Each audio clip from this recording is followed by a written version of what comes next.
बाबा जोगिया हो राम।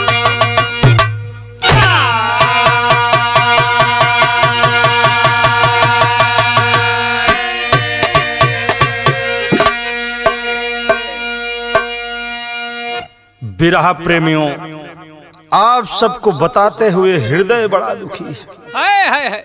विरह के महापुरुष, विरह शिरोमणि, हम सबके मार्गदर्शक, पूजनीय वंदनीय आदरणीय श्री पंडित परशुराम यादव जी, जिनको लोग भीष्म पितामह कहते थे विरह जगत में, हम लोगों को छोड़कर इस दुनिया से अलविदा हो गए।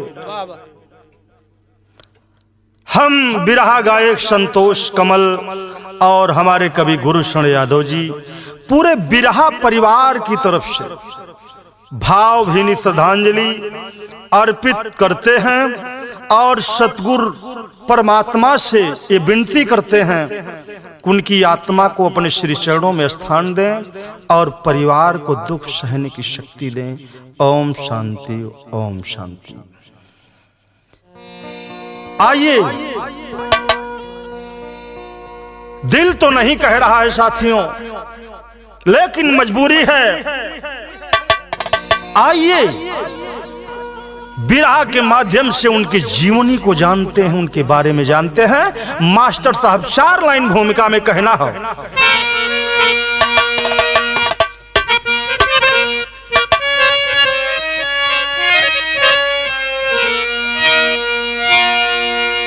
क्या गजब की लाइन हमारे कवि गुरुशरण यादव से। जी बिरहा के पारस स्वरों के सुधारस, साहित्य के ज्ञानी परशुराम थे। बाड़ी सुरीली नजमन खरीली, और खून खानदानी परशुराम थे।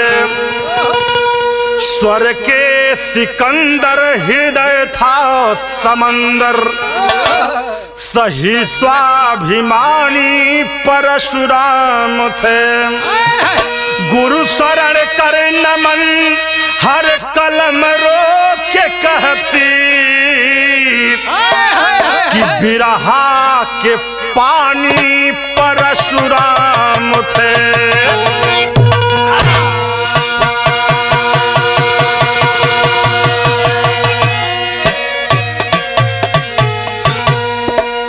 हम लोगों के मार्गदर्शक, पथ प्रदर्शक, हम लोगों के गार्जियन भीष्म पितामह क्या थे इस विरह के लिए, कभी 4 लाइन भूमिका में बाबूजी बता दिए। विरह में 1 लाइन गजल के भाव बा मास्टर साहब, जैसा भाव वैसी गीत हमारे कवि गुरुशरण यादव जी लिखते हैं। क्या कहना है?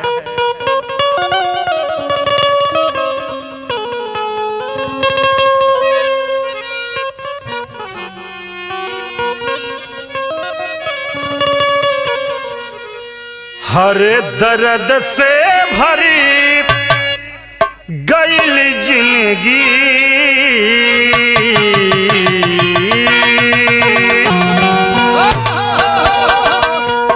दर्द से भरी गईल जिंदगी, त कैसे मुस्कुराए।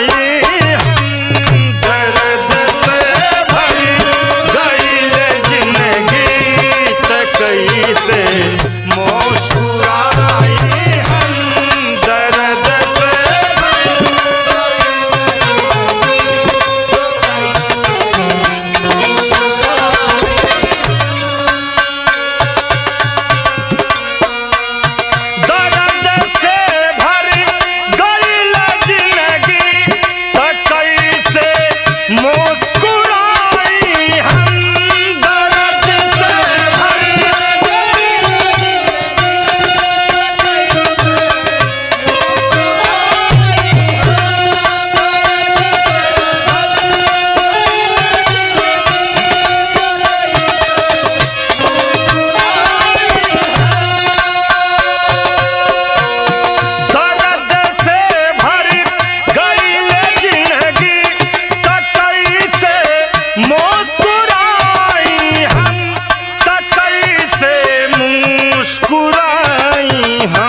बाबूजी ये तो गजल की लाइन थी, लेकिन विरह में हमारे कवि गुरुशरण यादव जी की अनमोल लाइन है जो पितामह के चरणों में समर्पित है। क्या लाइन है? अरे पितामह की उपाधि थी, पितामह की उपाधि थी, नायकों के भी नायक थे। पितामह की उपाधि थी, नायकों के भी नायक थे।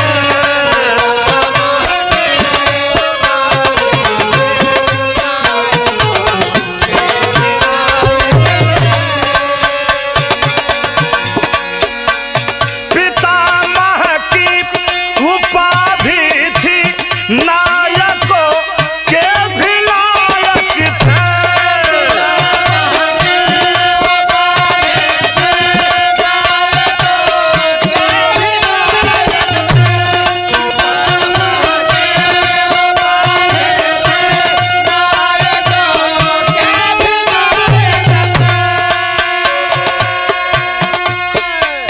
पितामह की उपाधि थी, नायकों के भी नायक थे, नायकों के भी नायक थे।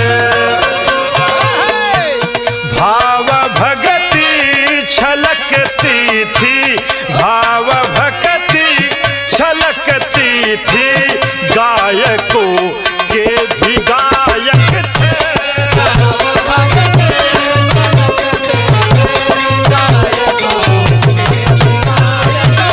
जी हाँ।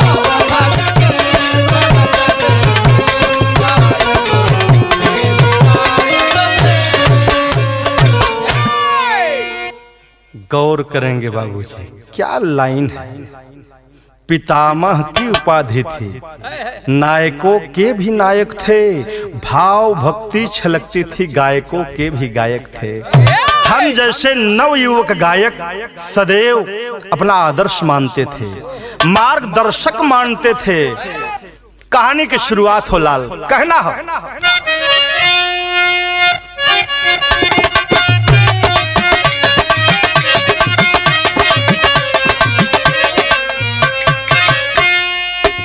बड़ी अनमोल लाइन गुरुशरण कवि जी की। क्या लाइन है? एक कोटेशन लाइन है रामराज बाबू। संघर्ष से जो ये पल पथ अलग बनाता है, संघर्ष से जो ये पल पथ अलग बनाता है, स्वर्ण अक्षर से अपना नाम वह लिखाता है।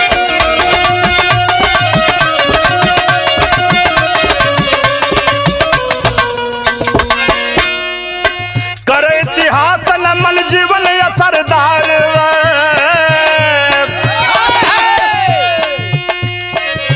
करे इतिहास न मन जीवन असरदार रहे, जहां में मरकर भी अमर सदा किरदार रहे।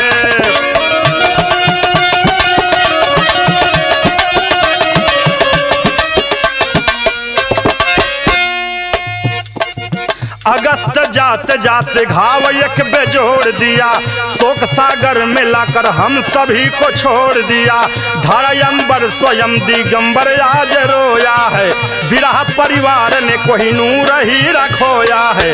माहौल खुशी का पावन था रक्षा बंधन हो, सजा रही थी बहने हल्दी कुमकुम चंदन हो। वही समय मिलल बा सबके ही खबरिया हो, होत विश्वास नाही बरसत बा नजरिया हो। केहू के हाथ से राखी के धागा टूटल बा, केहू के हाथ से राखी के धागा टूटल बा। मिठाई तीत भइल भाग्य खुद से रूठल बा।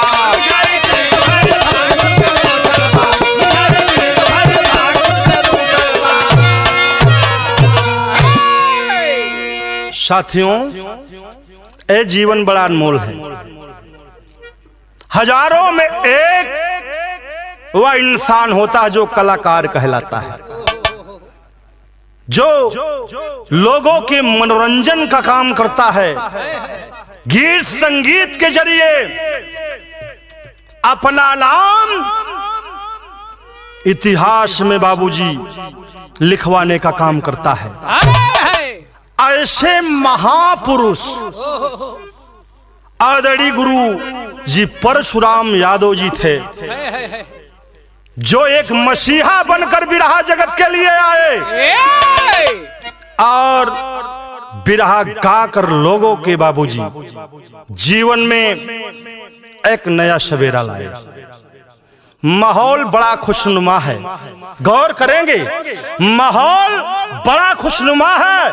31/8/2023 का दिन है और उस दिन रक्षाबंधन का त्योहार है। बहनें अपने भाई की कलाई में राखी बांध रही हैं, कुमकुम चंदन का टीका लगा रही हैं, अपने भैया की लंबी उम्र के लिए मालिक से बाबूजी अर्जी लगा रहे हैं।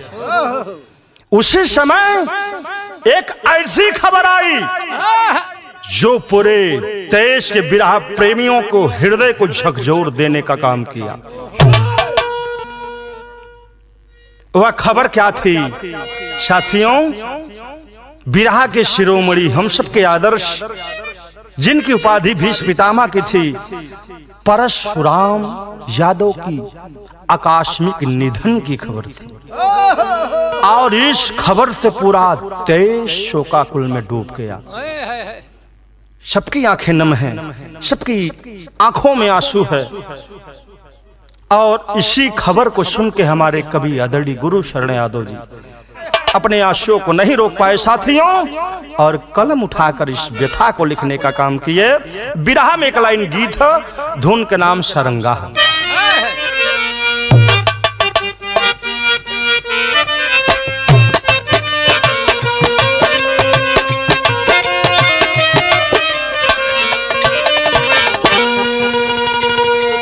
परशुराम कौन थे, कहां के रहने वाले थे और कैसे जन्म हुआ, आइए पूरे विस्तार से मैं बिरहा में आपको बताने का काम करूंगा। कहना है, बागी बलिया बा पोस्ट कोटवा नारायणपुर, कोटवा नारायणपुर, थाना नाराही के दस्तान जी, गौआ नासिरपुर मठ के सुना बतिया हो, के सुना बतिया हो, देवनाथ यादव के मकान जी, पत्नी मनवासी देवी सजल अंगनावा हो, सजल अंगनावा, गोदिया में 4 संतान जी, बड़ भाई शिव दयाल, शिव बचन शिवधर, शिव बचन शिवधर, सबही से छोट परशुराम जी। ए बाबूजी, आइए पितामह जी की जीवनी के बारे में मंटू भैया जानते हैं कहाँ के थे और किस कुल किस परिवार में जन्म हुआ। कवि जी इशारा कोइलन भैया, गांव के नाम नसीरपुर मठ, पोस्ट कोटवा नारायणपुर, थाना नरही, जिला बलिया, प्रदेश का नाम उत्तर प्रदेश।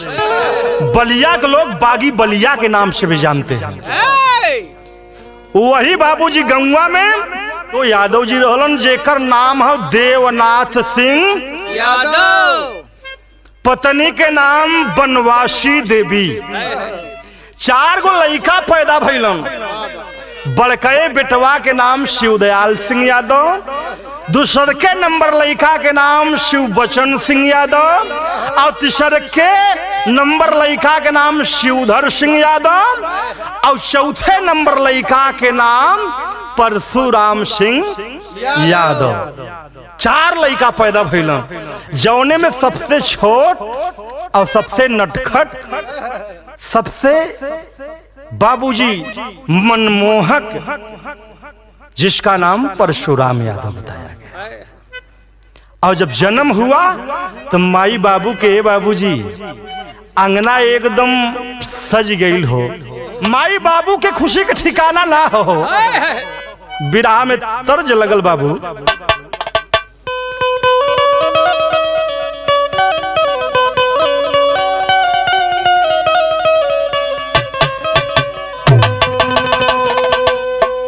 हाँ तो बड़ी पुरान रामराज बाबू तर्ज, लेकिन इसको बदलने वालों ने कैसा बना दिया। फिर से ताजगी आ गई। कौनो दुल्हन के बियाह भइल लेकिन गौना ना गइल बा कभी जी। जाड़ा के मौसम बा, अपने सैया से फोन लगा के कहत हो, का कहत हो अरविंद भैया, सैया जाड़ा में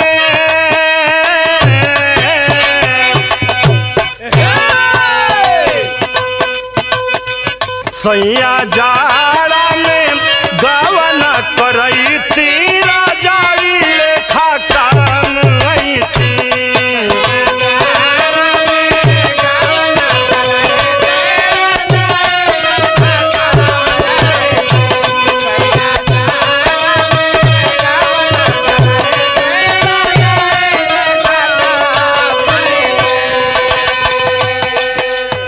आज बाबू देवनाथ सिंह यादव और पत्नी बनवासी देवी के 4 गो लड़का पैदा भइले, धीरे धीरे बड़ा होता हूँ भैया।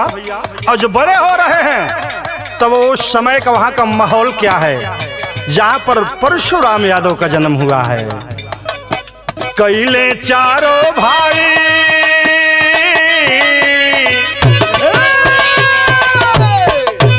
कैले चारों भाई जानी के पढ़ाई कमाई गईले ना गाँव के।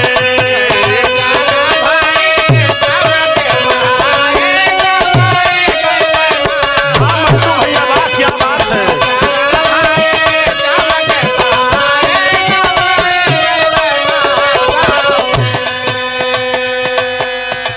बाबू देवनाथ जी के सजल परिवार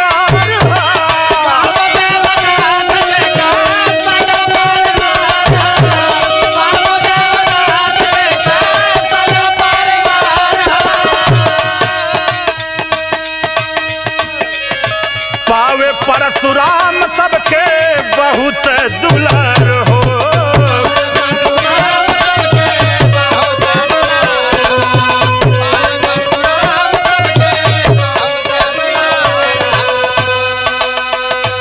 इंटर पास कैले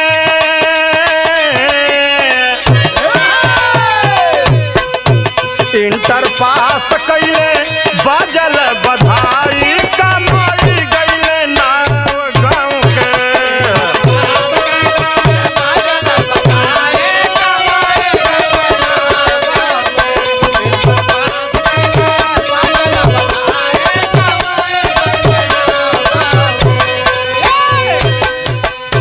आज बाबू देवनाथ के बाबूजी बहुत भरल परिवार बा, सजल परिवार बा। जब इंटर पास किए हैं तो किस जगह से किए हैं, कोटवा नारायणपुर में यह इंटर कॉलेज है, उसी इंटर कॉलेज से बाबूजी इंटर पास करने का काम किए। और जब पास कैलन ना तो परिवार में और खुशी झूमे लगल। बाबूजी मनते रहे, माई मनते रहे, तीनों भैया बड़ बाड़े उहो मनते हूँ। बहुत दुलार प्यार मिले। परशुराम उस दुलार प्यार का नाजायज बाबूजी लाभ नहीं उठाए। उन्होंने पढ़ाई में लगाया, शिक्षा में लगाया, ज्ञान में लगाया। आखिरकार भइल काम कहना है टीडी डिग्री कॉलेज बलिया पिए पास भइले।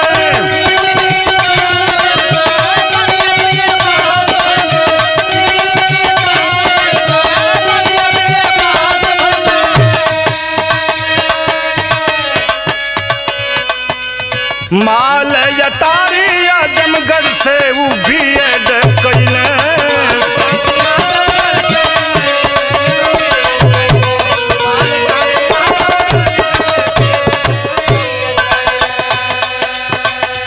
बन के शिक्षक शिक्षा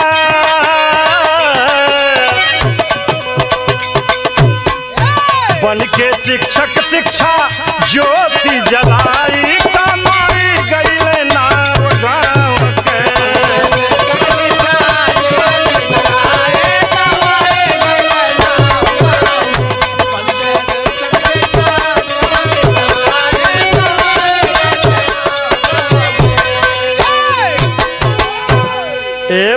भैया उमरिया बढ़त हो तो यार शिक्षा भी बढ़ते है भाई। इंटर कोटवा नारायणपुर से कैलन है। बाबूजी कहले कि हमार लड़का जवन बीए है वो बलिया से करी।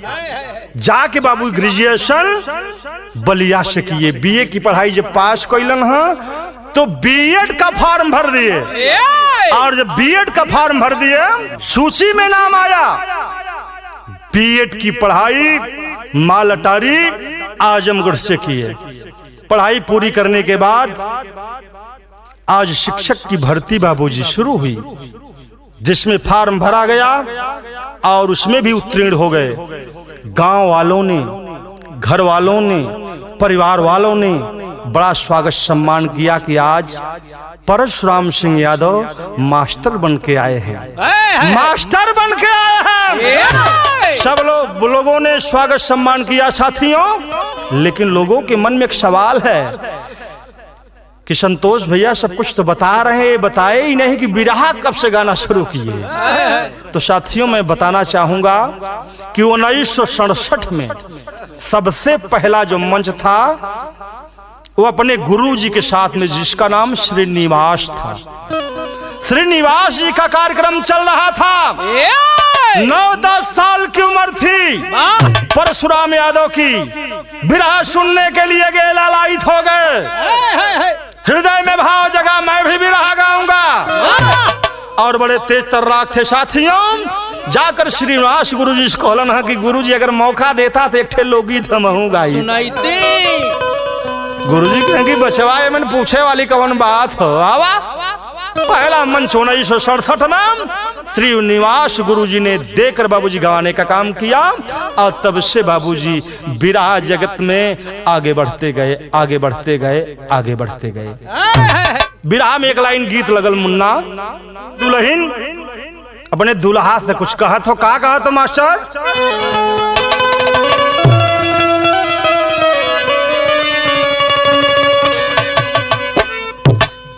बार बार तो है क्या समझाऊं पायल की झनकार।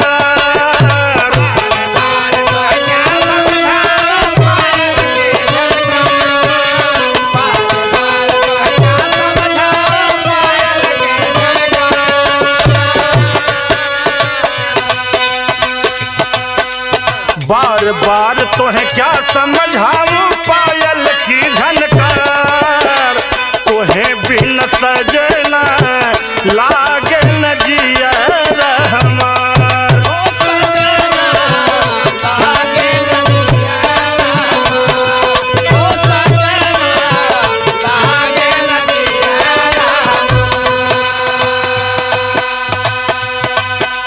लेकिन भैया कहानी आगे बढ़त हो।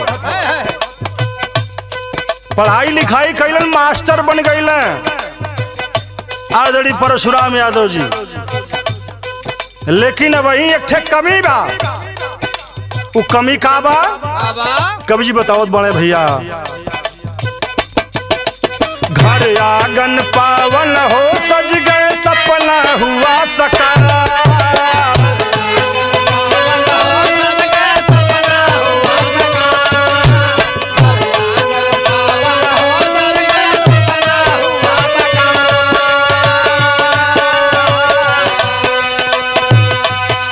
घर आंगन पावन हो सज गए, सपना हुआ सकार। राजपति देवी अइली घरवा में बन के गुलनार। हे देवी अइली हो देवी अइली।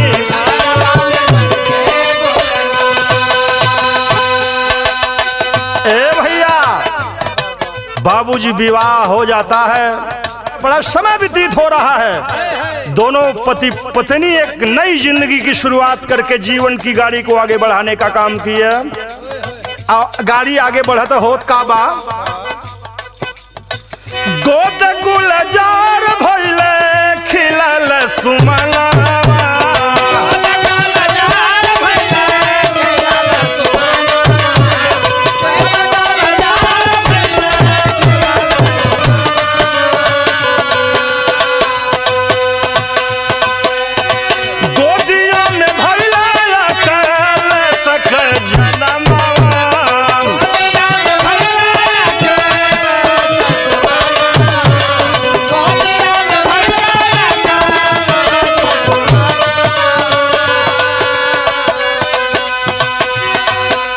बिछड़ गया हंसों का जोड़ा सुरपुर गई सिधार।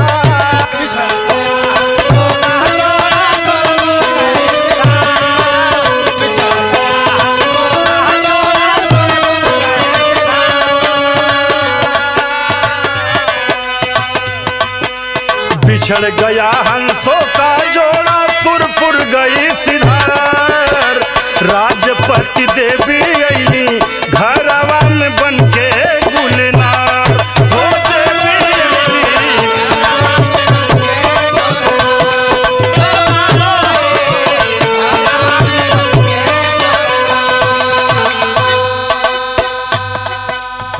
बिरहा के बेताज बादशाह जिनका नाम पंडित परशुराम यादव बताया गया, साथियों उनकी धर्म पत्नी बनने का काम कौन किया?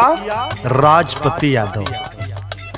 जीवन की गाड़ी आगे बढ़ रही है, दोनों पति पत्नी एक नई जिंदगी की शुरुआत किए हैं और उसी प्रेम में एक फूल खिलता है, उस फूल का नाम अखिलेश यादव बताया गया, जो आज बिरहा जगत में अपना कदम रख के अपने पिताजी का, बिरहा जगत का नाम रोशन करने का काम कर रहे हैं। लेकिन ए भैया, आज भगवान से ये सुख ना देखल गईल हो। आखिरकार अखिलेश का जन्म होते ही उनकी माताजी राजपति यादव इस दुनिया को बाबूजी छोड़कर, अपने पति अपने बेटे को छोड़कर बाबूजी अलविदा कह के चल देती है। अजब गईलिन है बाबूजी, पूरा परिवार शोकाकुल बा। परशुराम यादव जी जो मास्टर भी हैं और बिरहा के बड़े शानदार लेखक और गायक भी हैं, आज साथियों गम में डूब गए। न दिन बीतत बा न रात बीतत बा, कोनो चीजिया निकलने लगे।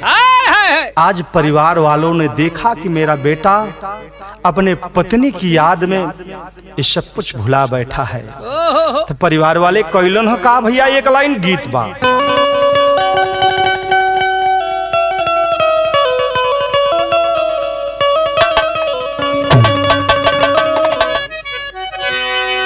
कि अरे अमृत के धार के हो केतनो पियाई एगो माई बिना।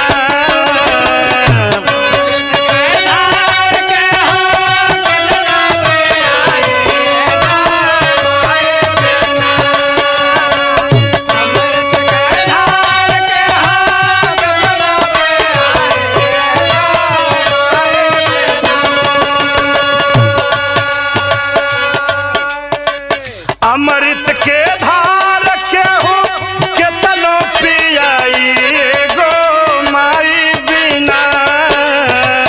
कैसे करे जावा जुड़ाई भाई एगो माई बिना। कैसे करे जावा जुड़ाई भाई एगो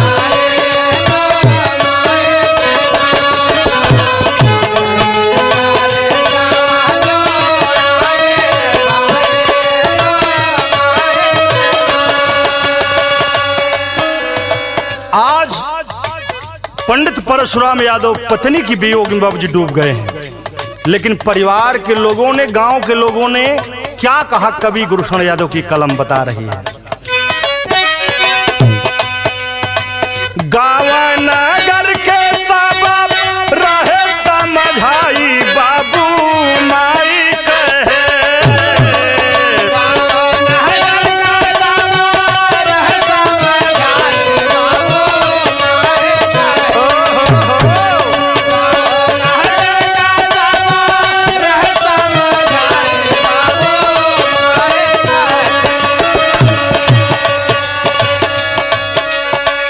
गाँव नगर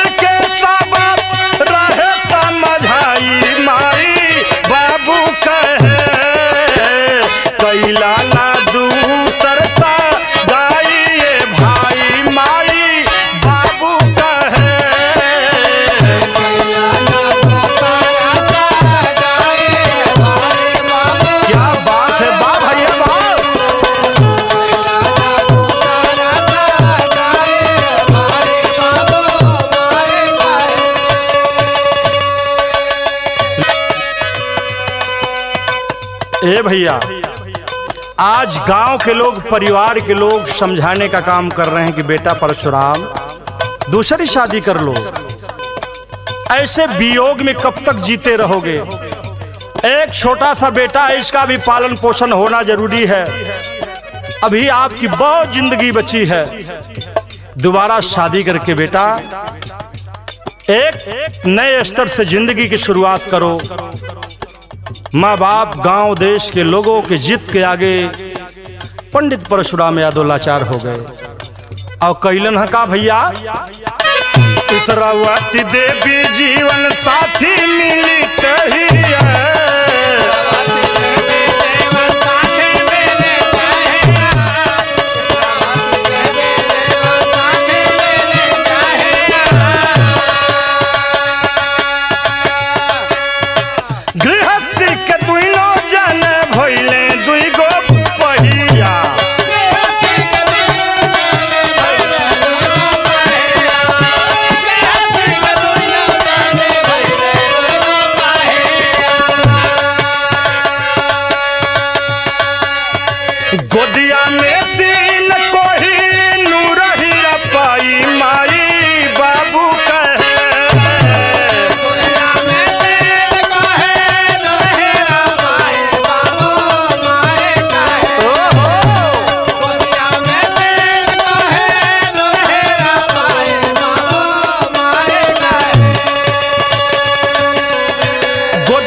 ए भैया, परिवार के जिद के आगे, गांव वालों के जिद के आगे आज परशुराम यादव जी लाचार भइलन हैं। दूसरी बाबूजी शादी किए, जिसका नाम इसरावती देवी बताया गया।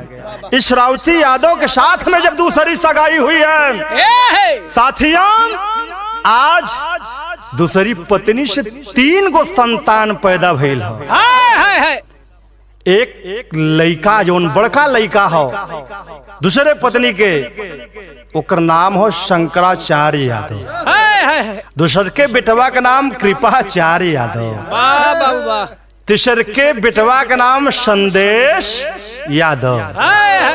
ए बाबूजी, दूसर के पत्नी के परिवार पर और समय व्यतीत हो रहा साथियों। अभी तक आप लोग इनके जीवनी के बारे में जाने हैं और विरह में तर्ज लगत बा और यहीं से विरह की शुरुआत होत हो पंडित परशुराम की।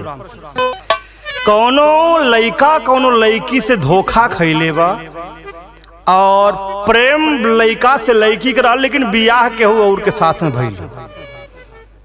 जब लइकी डोली पे चढ़ के जात हो तो लइका कहत हो का कहत हो गीतिया आप सबके आवे वाली समय में एक आध महीना में हमारी सैड सॉन्ग आपके यूट्यूब पर सुने के मिली, जेकर रचना हमारे कवि गुरुशरण कैले बाड़े। गीत कहना बा, अरे जात बाड़ू त जा खुश रही है,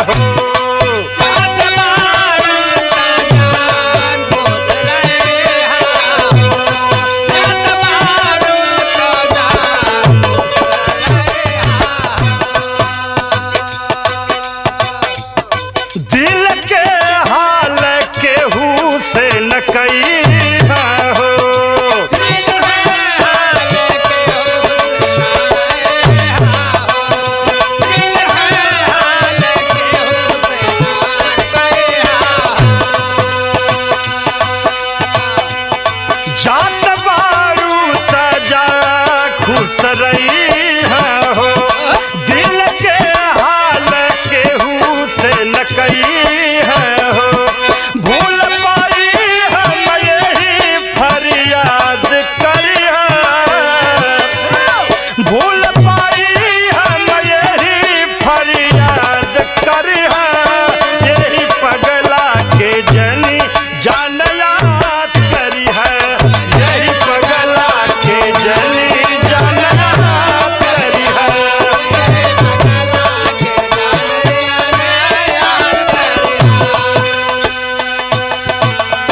ये तो तर्ज बा, लेकिन बिरहा में पंडित परशुराम की बाबूजी एंट्री होती है। आज जब एंट्री होती है कवि को लिखना पड़ा साथियों,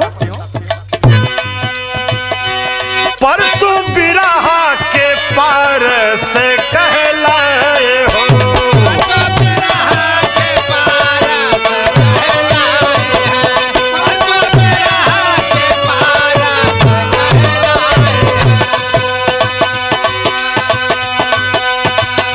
श्रीनिवास जी के जब वो गुरु पाए हो,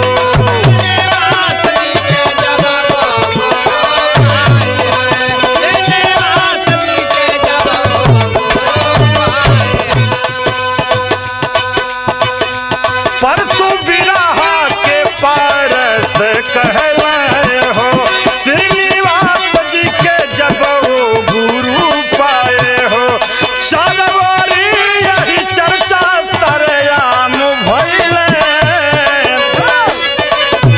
चारवारी यही चर्चा सरयाम भइले, एगो नया सितारा परशुराम भइले, एगो नया सितारा परशुराम भइले।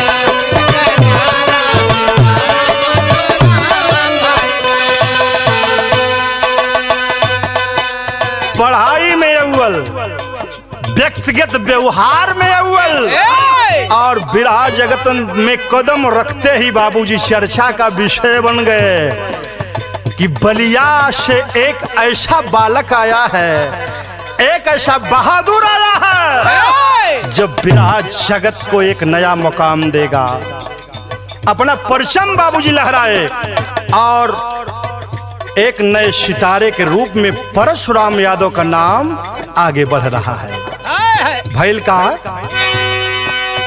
रामदेव बुल्लू शिव मूरत गए,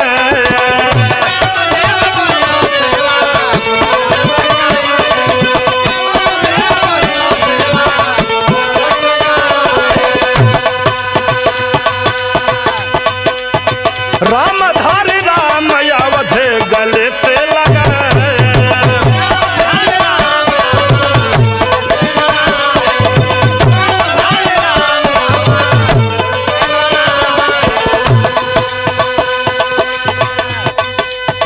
दादा कैलाश हैदर हीरा बताए, यूपी बिहार में जा झंडा लहराए,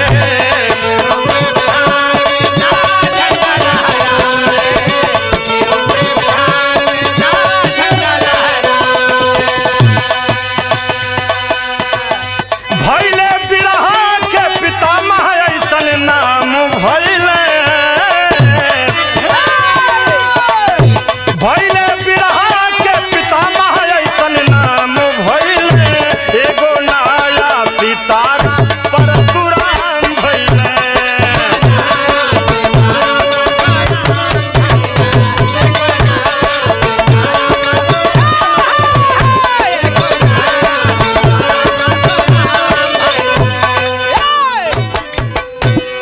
ऐसा कोई चर्चित नाम नहीं है जिसके साथ पंडित परशुराम यादव बिरहा न गाए हों। चाहे हीरा हो, चाहे बुल्लू हो, चाहे रामदेव हो, चाहे शिवमूरत हो, चाहे रामधारी राम अवध, दादा राम कैलाश हैदर, सब लोगों ने बाबूजी सम्मान किया, यूपी से बिहार तक झंडा लहराने का काम किया। बिरहा में गीत बदल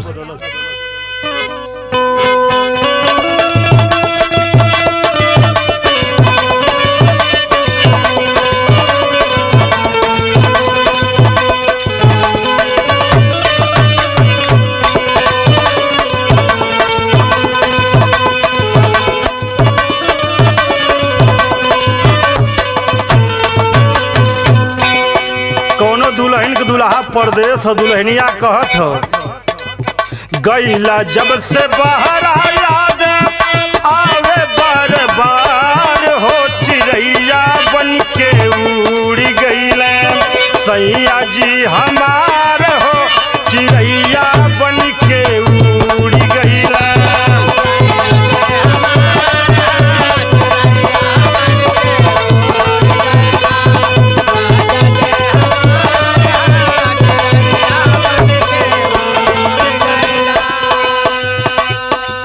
लेकिन गीत में बड़ा सुंदर भाव हमारे कवि गुरुशरण यादव जी लिखते हैं। क्या लिखते हैं? 2016 दिया खास उपहार हो सरकार तब सम्मानित कैले, सरकार तब सम्मानित कैले पंडित पुरस्कार हो सरकार तब सम्मानित कैले।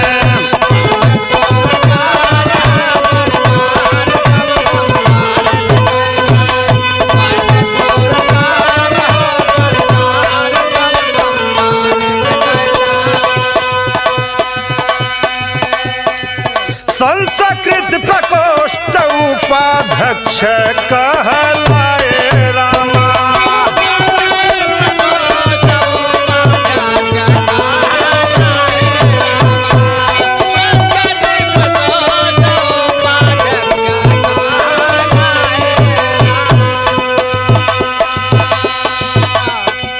कलम उठा के जन जन को जगाए रामा,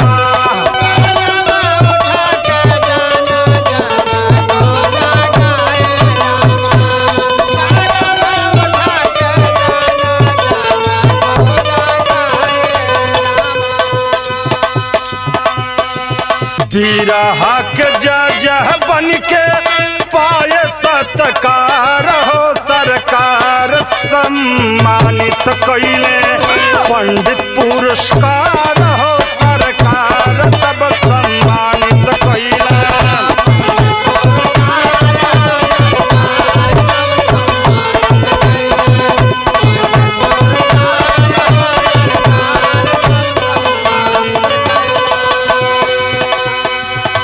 2016 में सरकार की तरफ से एक खास उपहार दिया गया, पंडित की उपाधि आदरणीय परशुराम यादव जी को मिली और सांस्कृति प्रकोष्ठ के उपाध्यक्ष बाबूजी बने। उपाध्यक्ष बन करके जन जन को जगाने और चेताने का काम आदरणीय पंडित परशुराम यादव जी की। बिरहा में आखिरी तर्ज बदल।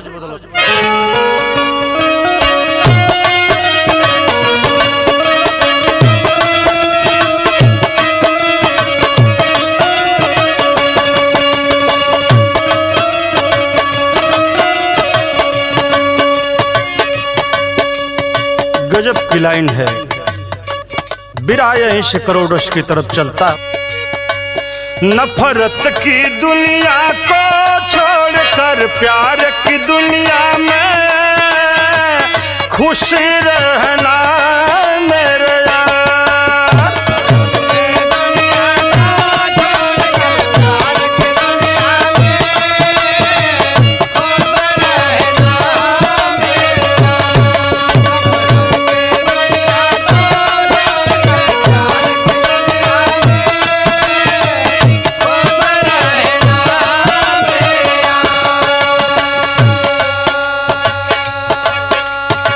2016 से बाबूजी 2023 से आया है। अगस्त का महीना आखिरी दिन, वह मनहूस दिन आया जिसके बारे में कभी अपनी कलम से बाबूजी बता रहे हैं।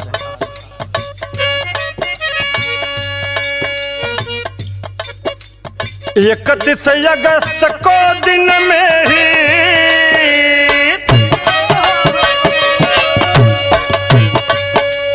31 अगस्त को दिन में ही हो गई अधियार, खो गया हीरा मार।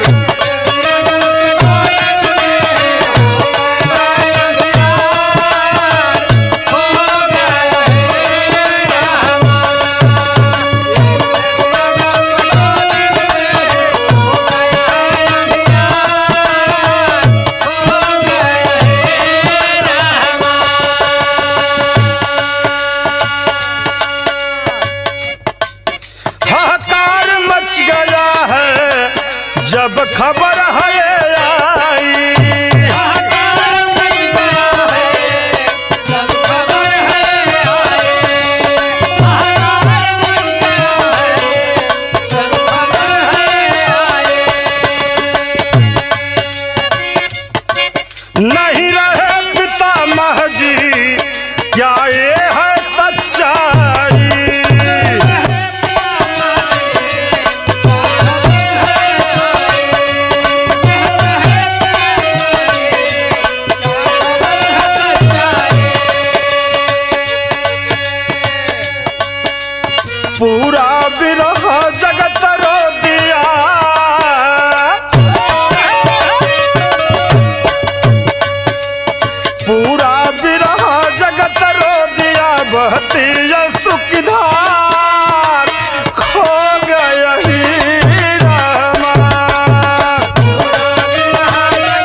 बाबूजी 31 अगस्त 2023 का दिन है और सुबह 9 बजे के करीब अचानक पितामा जी की तबीयत खराब होती है और परिवार के लोगों में बाबूजी विपदा आन पड़ी लेकर भागना शुरू किए साथियों।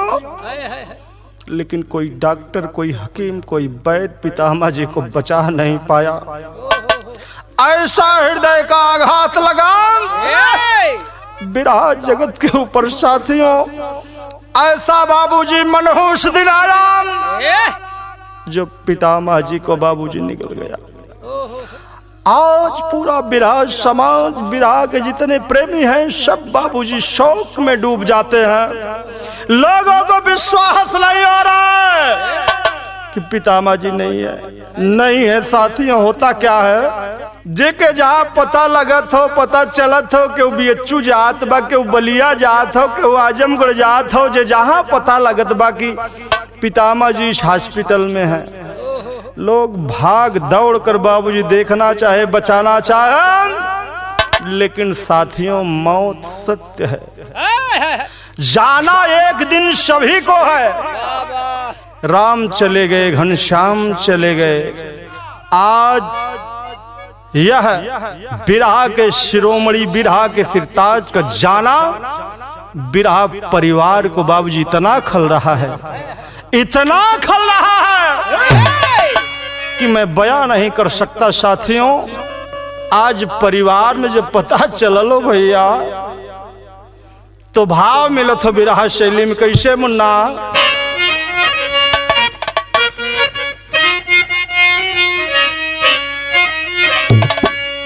कि अरे छोड़ा के भैया गैला कहवा, कि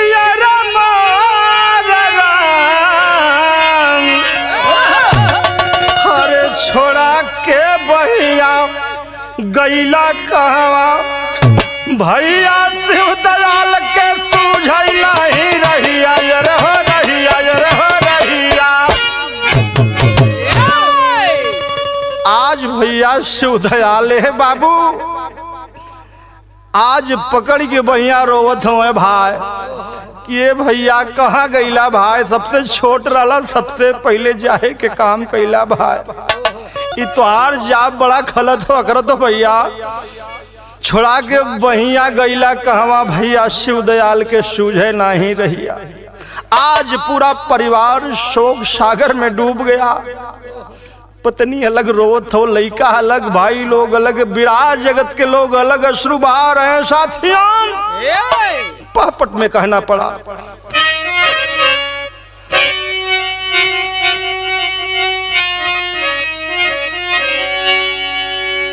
कवि का बाबूजी उलाहना है, हर काहे निठुर भैला कुंवर कन्हाई कहर गिराई है। अरे काहे निठुर तू भैला कुंवर कन्हाई कहर गिराई है। अब हाथ जोड़ के पूछे दुई भाई कहर गिराई है।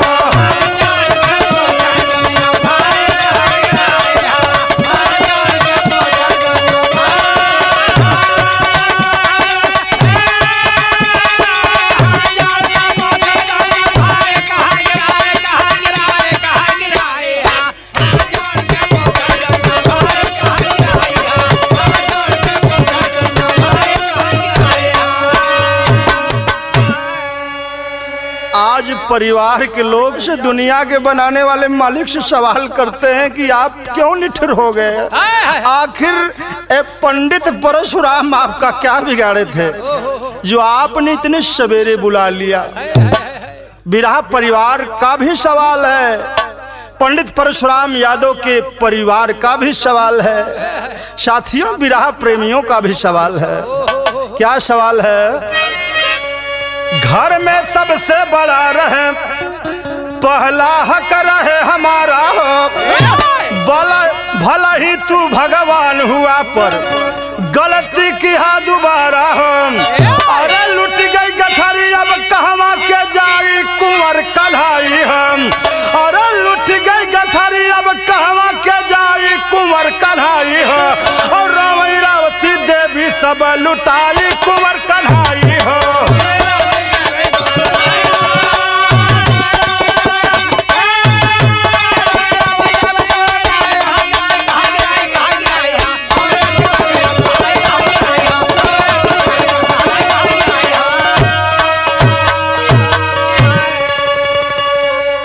परिवार के लोग, समाज के लोग भगवान को कोस रहे हैं, घर में सबसे बड़ा रहे, पहला हक रहे हमारा हो, भले ही तू भगवान हुआ पर गलती की है दोबारा हो। एक भाई बाबूजी, चारों भाइयों में एक भाई का बाबूजी देहांत पहले हुआ था और दोबारा ये आघात परिवार पर गिरा है। तो शिव दयाल कह रहे हैं कि आपने दोबारा गलती प्रभु कर दिया, यह बाबूजी अच्छा नहीं किया आपने। ओरहन विवाह कवि के आल्हा में लिखे के पड़ल भैया,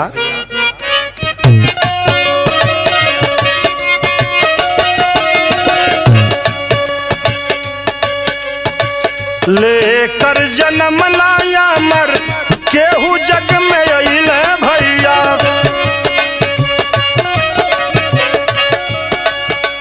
चाहे इंसान चाहे होखे भगवान,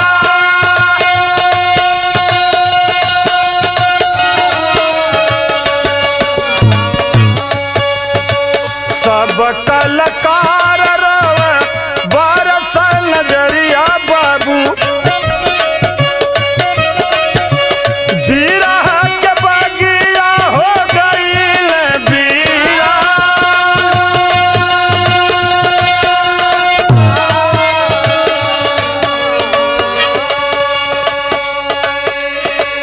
विजयी प्यारे लाल कहे हीरा वाह रहीले बाबू,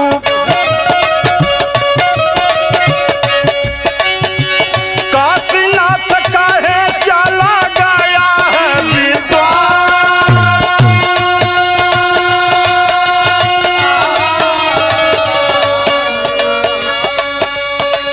दीपक विश्वनाथ दुर्जन नंदलाल तरफ बाबू,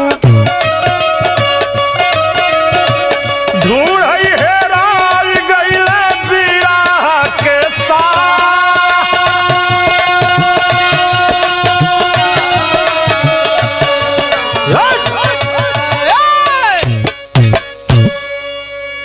ए भैया आज जो भी, चाहे वो छोटा कलाकार हो चाहे बड़ा कलाकार हो, साथियों मैं नाम नहीं ले पाऊंगा, बिरहा जगत में इतने कलाकार हैं और इतने कलाकारों में एक ऐसे कलाकार थे जिन्हें भीष्म पितामह की उपाधि मिली थी। आज 31 अगस्त के दिन इस दुनिया को, बिरहा परिवार को अलविदा कहकर चले गए। जो जहां खबर पाया साथियों आज अश्रु को नहीं रोक पा रहा है, सच्ची श्रद्धांजलि दे रहा है, उनके गीतों को याद कर रहा है, उनके व्यवहार को याद कर रहा है, उनके विचारों को याद कर रहा है, उनके ज्ञान को याद कर रहा है। कहना पड़ल सदर में भैया,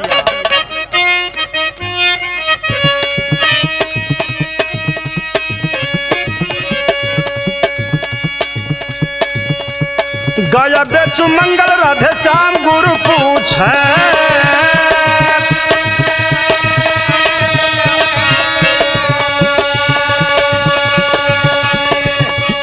सिया राम पाई के पितामह सम्मान,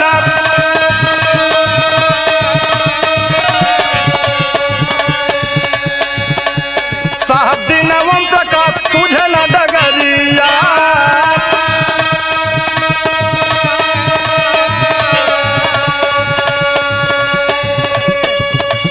गौरी शंकर कहे चला गईल पराना,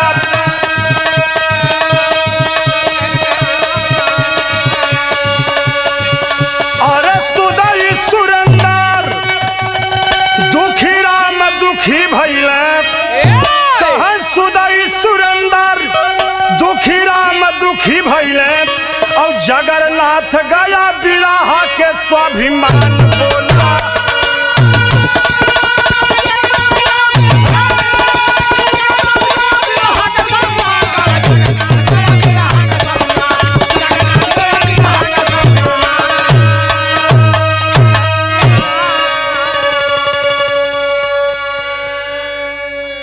जो पहुंच सकता था वो पहुंचकर अंतिम दर्शन किया, अंतिम विदाई दी। और खास करके उनके परम शिष्य हैं ओम प्रकाश सिंह यादव बक्सर वाले। जब ये खबर मिली बाबूजी, हृदय कांप गया, कलेजा मुंह को आ गया। रोकते बिलखते हुए अपने गुरु के दरवाजे पर पहुंचते हैं और अंतिम दर्शन करके, अंतिम विदाई करके बाबूजी उस पुण्य आत्मा को श्रद्धांजलि अर्पित करते हैं। तमाम कलाकारों की उपस्थिति में, तमाम विरहा प्रेमियों की उपस्थिति में, कवियों की उपस्थिति में पंडित परशुराम यादव जी का अंतिम संस्कार और अंतिम विदाई दी गई। और इस अंतिम विदाई को देखते हुए अंतिम कवि गुरुशरण यादव की कलम रुकी नहीं, वो अपने कलम के माध्यम से बाबू श्रद्धांजलि अर्पित कर रहे हैं। कैसे भाव?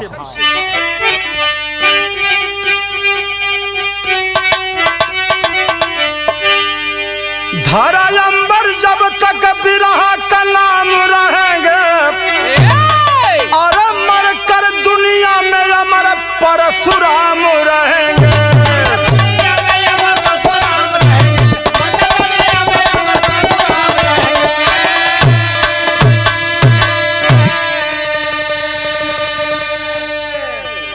सभी कलाकार करे दिल से नमन हो, अरे उनकी स्मृति करे मन में सृजन हो।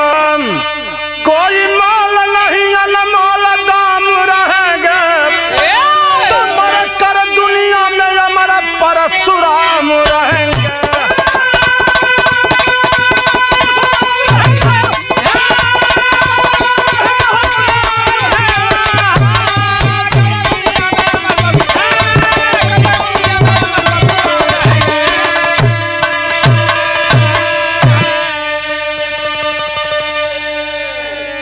बाबूजी, ये शरीर नाश्वर है।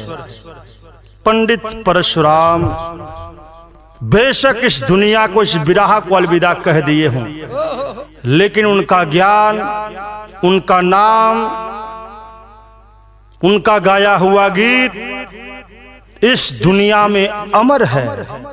जब तक ये धरती रहेगी, विरहा जगत रहेगा, तब तक नाम पंडित परशुराम भीष्म पितामह का अमर रहेगा। साथियों, तमाम कलाकार बाबूजी सच्ची श्रद्धांजलि दे करके उस पुण्य आत्मा को, उस विरहा के शिरोमणि को बाबूजी सच्ची श्रद्धांजलि अर्पित कर रहे हैं। यह गीत यहाँ पर खत्म हुई। पुनः मैं संतोष कमल भोजपुरी विरहा गायक और कवि गुरुशरण यादव साथियों की तरफ से, पूरे विरहा परिवार की तरफ से उस पुण्य आत्मा को बाबूजी सशक्त नमन है, सच्ची भावभीनी श्रद्धांजलि है कि मालिक अपने चरणों में उस पुण्य आत्मा को स्थान दें और परिवार को दुख सहने की शक्ति दें। आखिरी लाइन में कहना पड़ा साथियों, साधु बदलदास जगजीवन माया राम गमगी,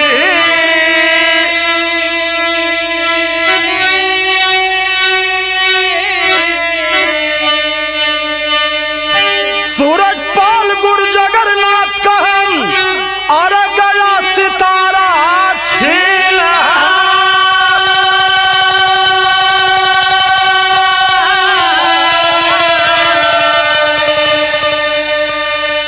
छोड़ा के बहिया गईला कहवा, अरे छोड़ा के बहिया गईला कहवा,